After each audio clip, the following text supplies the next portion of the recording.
Okay, so I believe this is part 7 now of my explanation or walkthrough of my Hex Flower Cookbook, which is on drive-through, which is the guide I wrote to hopefully help people understand how these Hex Flower game engines work, or at least how I use them. There's been 6 parts before this, so if for whatever reason you're coming at a random point, then I'd encourage you to go back and listen to the other episodes. Okay, so moving on, this is where we left off last time on talking about class 3 hex flowers. Again, these classes are just nominal names I made up. Okay, so here's class 4, which I'm calling competing hex flowers. Again, it's another mini game. So this is another direct example, or rather a snippet taken from a little mini game I've got on drive-through, which is a morale checker. So the idea here is that you have two mini games running in parallel. One is for your hirelings and henchmen, and the other one is for the monsters. And the idea is that the first of your hirelings or monsters to rout ends the mini game. So the idea is that it uses navigation hexes again, or variable navigation hexes, both sides. So I believe in this hex file both parties start in the middle. It's possibly start at the top. Actually, I think it depends on your morale at the time. But sorry, I haven't looked at this for a little while. But the idea is that if you won the last combat, you would use a positive navigation hex, which would be trend towards away from routing, if you like. And let's say the PCs won the battle last time, and then they rolled an 8. They'd be here in the in the hex file, which is sort of a blue zone, which is sort of confident-ish. Let's say the monsters lost the last round and they rolled the most probable event, a 6. They'd be here, one step away from rout.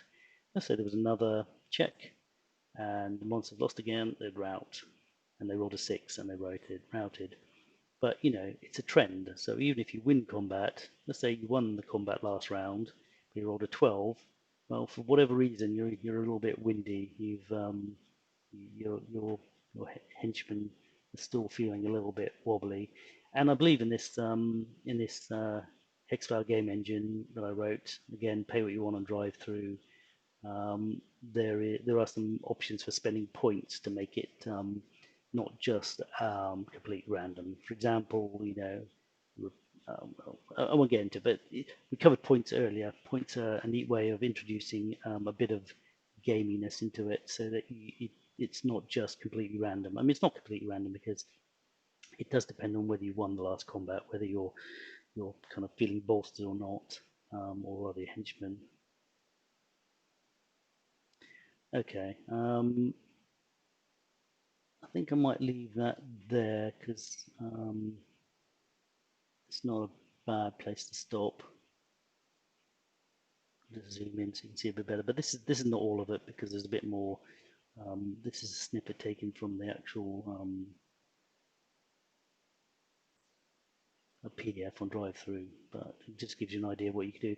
So you could think of another way. I've only done this once, but I can imagine you could use different situational things, like if you were doing say a social encounter, you're trying to persuade someone to do what you want, and they may be trying to have a different agenda to persuade you, and whoever gets to the win situation first, which in this case might be up, then wins, or if they get out, they just get bored and leave. I don't know, but you can imagine you can have two competing priorities, or again, it could be social thing versus justice. I don't know. I can just imagine two competing things going on that aren't maybe completely related. You could run a mini game where you had two different hex flowers.